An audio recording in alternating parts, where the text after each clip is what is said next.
Hello guys, कैसे हैं आप सभी।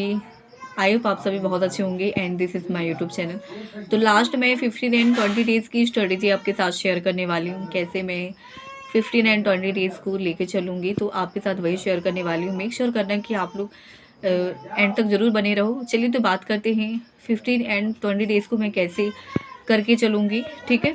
और आप लोग कैसे कर रहे हो, अब भी कैसे कर रहे हो, कमेंट सेक्शन में ज़रूर बता देना। चलिए तो बात करते हैं मैं कैसे करने वाली हूँ। तो गाइज, मैं केवल मॉक टेस्ट लगा रही हूँ और मॉक टेस्ट से ही सारी प्रैक्टिस कर रही हूँ। हाँ, अर्थमेटिक के लिए सबसे ज़्यादा जोर दे रही हूँ मैं कि अर्थमेटिक को ज़्यादा अच्छे से कर सकूँ।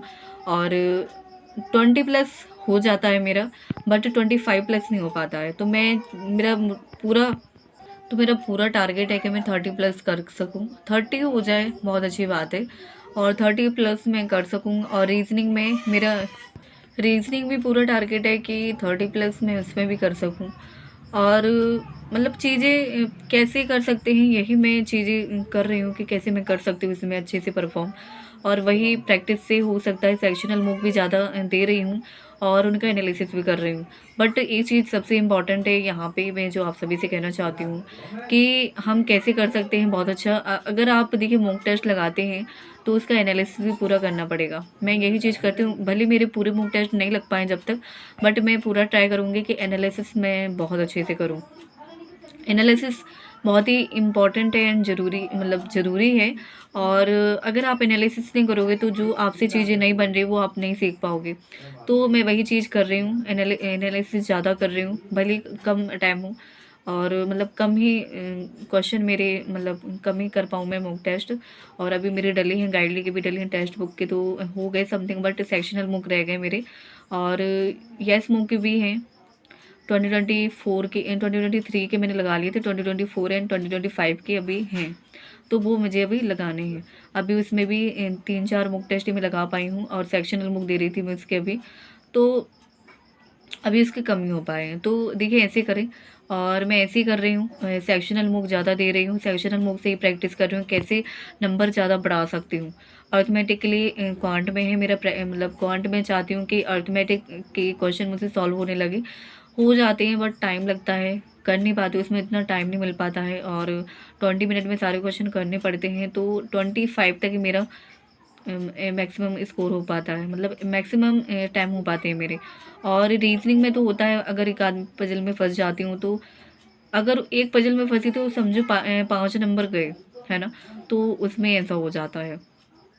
तो मैं मेक श्योर करूँगी कि रीजनिंग में 35 से 35 पूरे क्वेश्चन करूँ। तो अभी डेली बेसिस पे मैं कैसे क्या करूँगी, मैं डेली बेसिस पे सेक्शनल मूव दे रही हूँ, रीजनिंग के, क्वांट के और इंग्लिश के मेरे सारे हो गए हैं, बट मैं उसका प्रैक्टिस करूँगी और समझूंगी कहाँ पे कैसे क्या कर रही हूँ। तो ये चीज़ें मैं उसके लिए कर रही हूँ, ठीक है।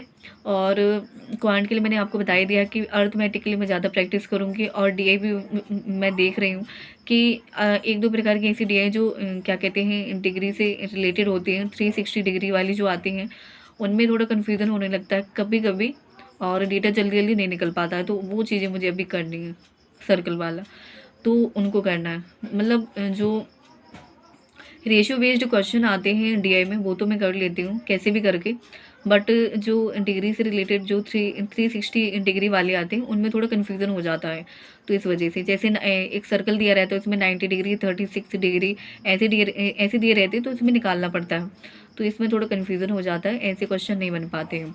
तो मैं पूरा ट्राई कर रही हूँ कि अर्थमेटिक में 30 प्लस कर सकूँ, रीजनिंग में भी 30 प्लस मेरा पूरा टारगेट है, 30 प्लस हो जाए। अभी तो मेरे 30 तक मार्क्स पहुँच पा रहे हैं, मैंने आप सभी के साथ शेयर भी किए थे, बट क्वांट में नहीं हो पा रहे, बट मैं पूरा ट्राई करूँगी। और इंग्लिश में तो गाइज आप सभी भी मैसेज करते होंगे इंग्लिश के लिए कैसे क्या कर रहे हो।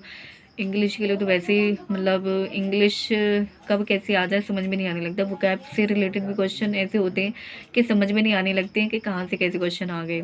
बट वोकैब में ये रहता है कि एलिमिनेशन के साथ हम कर लेते हैं। कई कई बार ऐसा होता है कि मतलब एक दो मीनिंग ऐसी होती है कि उनके ही समझ में नहीं आते, बट पार्ट्स ऑफ स्पीच को समझने में थोड़ा प्रॉब्लम होता है। जब जैसे वोकैब से रिलेटेड क्वेश्चन आते हैं तो उनको समझने में थोड़ी प्रॉब्लम होती है, बट एलिमिनेशन के साथ हम कर लेते हैं।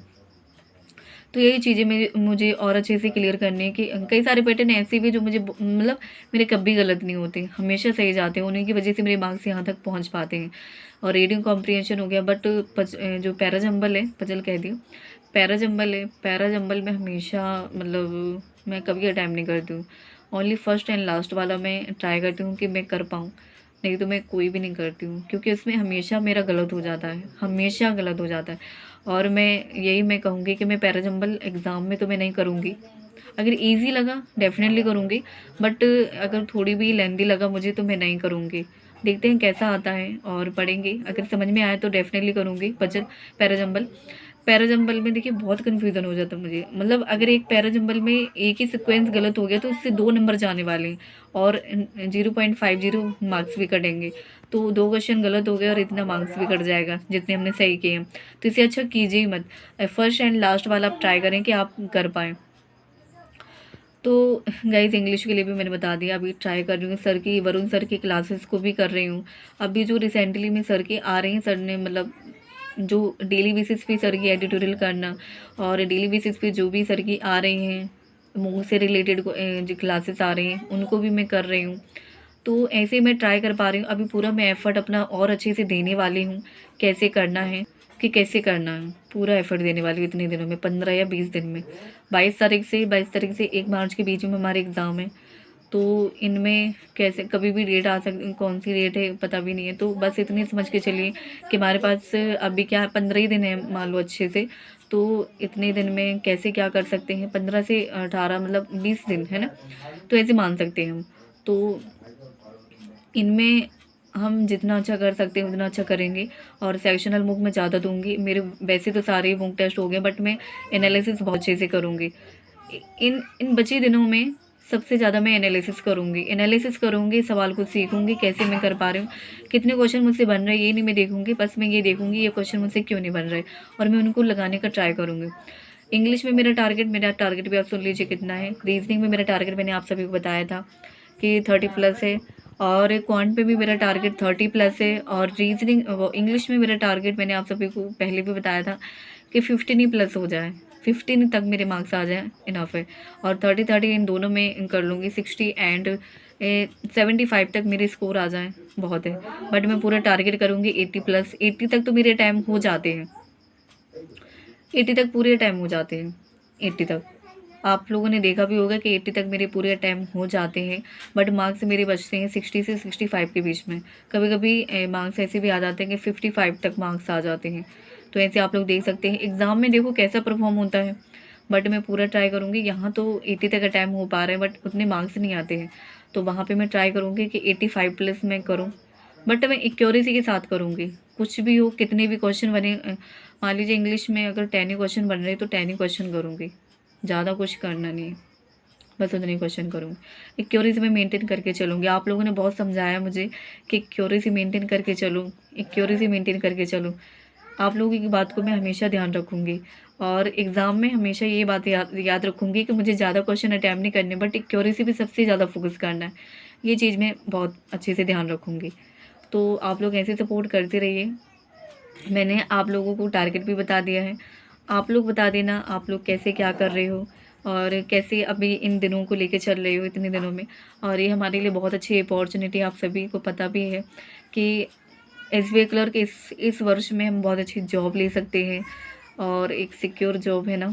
तो आप लोग बताना आप लोग कैसे क्या कर रहे हो, ठीक है। मैंने आप सभी के साथ अपनी स्टडी को शेयर कर दिया। इन 50 दिनों में सेक्शनल मूक ही बस मैं मूक ही बस लगाऊंगी, क्लासेस वगैरह भी नहीं करूँगी, और मूक से ही मैं सारी चीज़ों को करने का ट्राई करूँगी, ठीक है। तो वैसे भी येस मूक का लेवल आपको सभी को पता है कि अगर उसके आपके बहुत अच्छे से एनालिसिस कर लिए ना आपने, तो आपका लेवल बहुत अच्छा हो जाएगा, और एक एक लाइन के क्वेश्चन आपसे आराम से बनने लगेंगे। अगर आपने येस मूक की बहुत अच्छे से प्रैक्टिस कर ली तो बहुत अच्छे से बन जाएंगे। तो मैं इसके ज़रूर सबसे पहले मैं येस मूक के ही सारे कंप्लीट करूँगी। इसके बाद फिर गाइडली के सारे मूक टेस्ट मुझे कंप्लीट करने हैं। मैं सबमिट करके सारे प्रैक्टिस कर लूँगी, भले मैं नहीं दे पाऊँ, बट मैं सबमिट करके सारे दे दूँगी। तो ऐसे मैं करूँगी, ठीक है। इस तो बता देना आप लोग कैसे क्या कर रहे हो, ठीक है। Thank you.